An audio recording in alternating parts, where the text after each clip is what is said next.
Okay, time for an intimate conversation.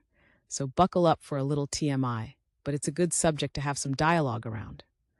Let's be honest, when it comes to sex and intimacy, most of us ex-cult kids were handed the world's most broken GPS ever. Turn left at shame, right at repression, continue straight past unresolved trauma, and arrive at no idea how to have a healthy relationship, even with my own body, much less others. It's like they gave us an IKEA manual written in Klingon and said, go build a healthy relationship. Spoiler alert, most of us never even found the Allen wrench. Many of us got way too much exposure to sex, but not the healthy kind. But like the kind of sex education that belongs in a horror movie, not a health class for kids, certainly not a church group. But hey, we're here now, and the good news is, it's never too late to figure this stuff out. So, let's talk about the sexual and romantic hurdles we're dealing with, where they came from, and how we can start untangling them. It'll give us a chance to laugh at the weird stuff and maybe, just maybe, start unraveling this giant knot of shame, confusion, and trust issues over something that should be special and pleasant instead of wrapped in oodles of stigma spaghetti. So get comfy and let's get into it. Picture this. You're on a date, things are going well, and then they ask about your romantic history. You think, how do I casually explain that I grew up confessing all my thoughts about masturbation to random adults with lie detectors? Thanks, Scientology. Dating as a former cult kid can be either totally spicy, no breaks, or like eating plain tofu in the dark, flavorless and blindfolded. But it's not just dating. It's sex. It's intimacy. It's the way you flinch or dive in too deep when someone says, trust me.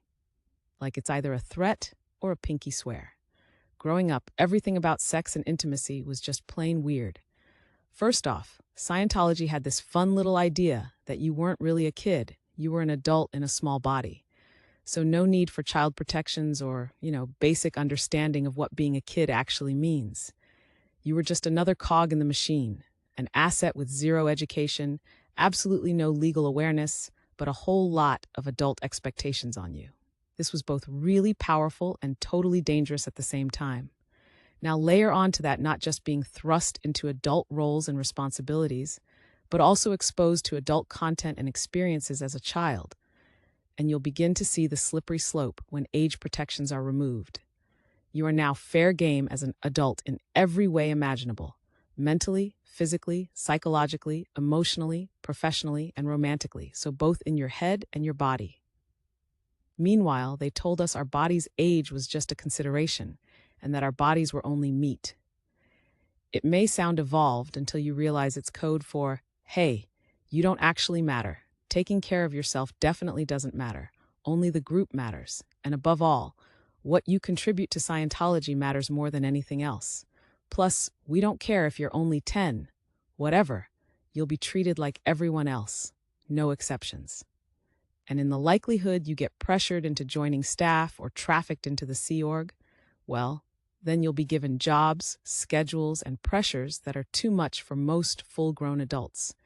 And in the Sea Org, you'll be assigned to live in dormitories with up to 30 random adults, wall to wall. So, you better figure out your impossible job, all the insane politics, and stop whining about needing help. Or else, more pain. Nothing says welcome to adulting to a child, like shared showers with random naked adults and being surrounded by cranky, foul-mouthed roommates and coworkers who seem to hate you on principle, maybe because you're young, stupid, make too many mistakes, or get underfoot, or worse, because you may outrank them in the weird power pecking order of the Sea Org. And sex? It was pretty taboo, unless you were being grilled about it. Then, though, it was totally cool for adults to dig into all of your privacy, endlessly. And guess what? There were no safe words. Compliance was the only thing that could end the process. In the crazy world of Scientology, if someone, let's say a grown adult, was attracted to you, a kid, you, the kid, could be accused of sending out sexual tractor beams, causing their attraction to you. So it was your fault. Or you could be blamed for having done something sexual to them in a past life, causing their sexual issues with you, this lifetime. Again, your fault. And if you resisted their advances, you could be accused of having sexual crimes yourself, causing your poor reaction to them. Your fault once again. I mean, talk about gaslighting and victim blaming personified of defenseless children. Not to mention, yet again, using unprovable Scientology bullshit schemes to mess up your head. If you were in the Sea Org, romance and sex was completely controlled. You were only allowed to date within your own organization, which meant choosing from real slim pickings, so not many fish in that sea. Meanwhile, premarital sex was a crime punishable by prison sentence, resulting in a stint on the Rehabilitation Project Force, a reconditioning program built around hard labor, interrogations, and psychological abuse, lasting years. Either way, all marriages had to be approved, and still, spouses might be separated for months, even years due to work demands, and divorce was regularly coerced, as was terminating the dreaded illegal pregnancies. And after navigating all of these hurdles, what are the odds you truly loved and trusted your limited selection of a spouse, when you were mostly like ships passing in the night at best? On the plus side, married members did get to escape dormitory life, so had more space, some time alone, and a chance to have private dialogue, although you're still pressured to report on each other for any transgressions, and loyalties were expected to be to the group over the spouse. And you do get to have sex if you can find time, but missionary style only, and no oral sex allowed. Yikes. Meanwhile, the founder deemed masturbation degraded, which was exploited even further by the current leader. In their minds, you were supposed to control all of your human urges, including sex, because urges were for lower life forms, like apes, and homosexuality or bisexuality, totally degraded. In fact, it made you untrustworthy, and you'd be labeled covert for acting like something you weren't, because apparently no one is truly gay, only pretending to be due to aberrations. So you're not only guaranteed absolute judgment, but also hardcore conversion therapy, or face being cast out as too degraded and unsalvageable. The founder even wrote a charming piece called Pain and Sex, which only helped double down on the shame. Turns out he had his own sexual hang-ups and complete dysfunction, all along. Who knew? So, sexual thoughts, especially in the Sea Org, were often a fast track to public humiliation, and you were constantly interrogated about them. They became conversations at the executive water cooler, joked about, judged, and held up as an example to others. We also had mandatory confessionals and security checks that included anything you didn't want anyone else to know, anything and everything. That often led to sexual stuff, and then some.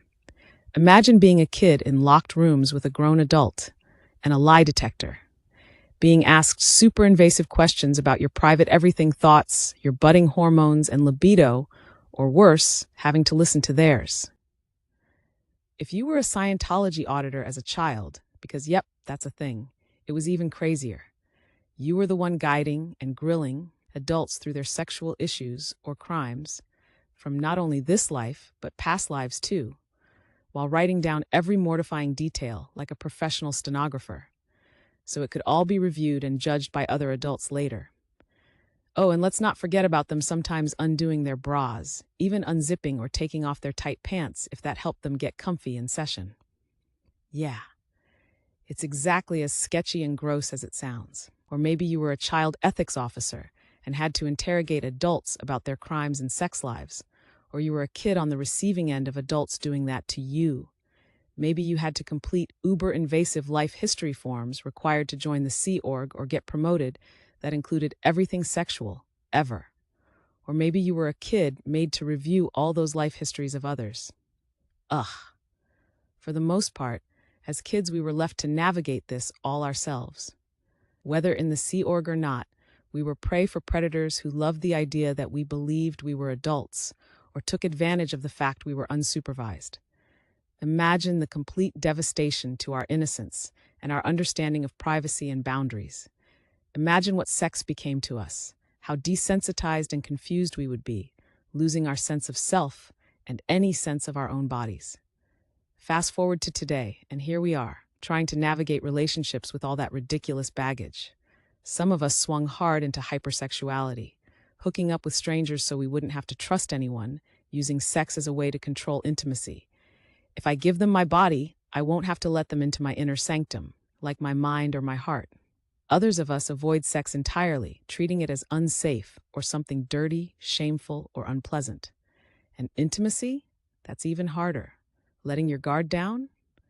Trusting someone? That's like giving them the keys to your trauma warehouse and praying they don't burn it down.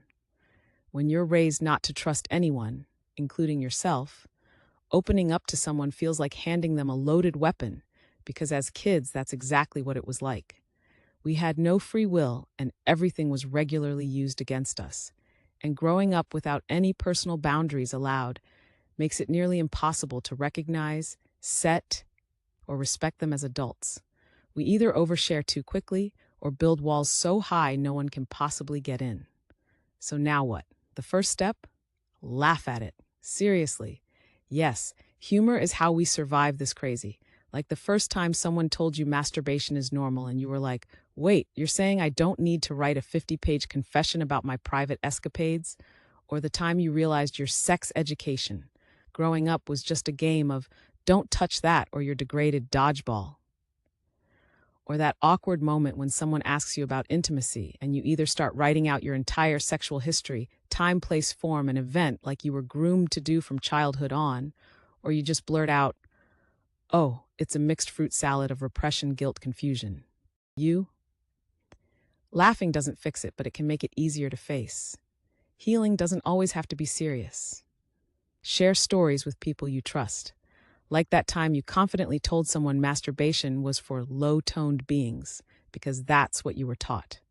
Start small. Trust is like a muscle. It's awkward at first, but it gets stronger the more you use it. Open up to someone about something low stakes, like your favorite steamy romance novel. If they don't use that information to destroy you emotionally, congrats. You're on your way to sharing your heart. Let's talk about shame, though, because that's the big one. Cults are pros at making you feel like you're the problem. But here's the truth. You're not broken, you're not dirty, and you're not alone. Therapy helps. Even just saying out loud, wow, that was so messed up, helps. Whether you were a child auditor, helping adults talk about and catalog their deepest sexual secrets, or a kid just trying to understand the invasive questions in your own auditing sessions, it was a one-way ticket to WTF Island. Meanwhile, your body isn't just meat, it's where you live. It deserves kindness and respect, especially from you. Pleasuring yourself is not shameful. It's a normal, healthy part of satisfying and understanding yourself. Start slow if it feels uncomfortable. This is about you. Tip: sex toys help and may just become a new best friend. If intimacy feels overwhelming, start by reconnecting with yourself first. Play some music. Take a romantic bubble bath. Add candles, wine, etc. Take small steps that make you feel safe and comfortable. Journaling can help too. Write about the kooky beliefs you were taught around sex and intimacy, then challenge them. Are they true? Hint: they're probably not. Try therapy when you're ready. A good therapist, preferably trauma-informed, can really help you wrangle the shame suitcase you were handed out of your grip and away from your sense of self. Here's your homework if you want some. Take one small step toward intimacy, whether that's with yourself, a partner, or just a good therapist. Say something kind about yourself and your body into the mirror each day, and celebrate the little wins. Did you go on a date and not freak out? Amazing. Did you have a conversation about boundaries? Incredible. Progress is progress, no matter how small. And if you're thinking, I'll never figure this out, reminder, you've already survived the hardest part. You lived through all of Scientology's crap, and you escaped it. You live to tell, and you can for sure live to heal. Healing from our messed up childhood takes time and gobs of patience and work, but it's worth it. You're worth it. Sex and intimacy don't have to be scary, shameful, or out of control. They can be joyful, funny, messy, totally pleasurable, and really rewarding. So start where you are, take baby steps, and remember, your body, mind, and heart belong to you unless you choose to share them. You get to choose what feels good to you, and only you get to choose who you share any of it with. No matter the nonsense that happened to you growing up, you absolutely deserve healthy, happy sexual relationships, whether that's with a partner, with yourself, by yourself, or all of the above. You can totally do this. You can even have fun with it.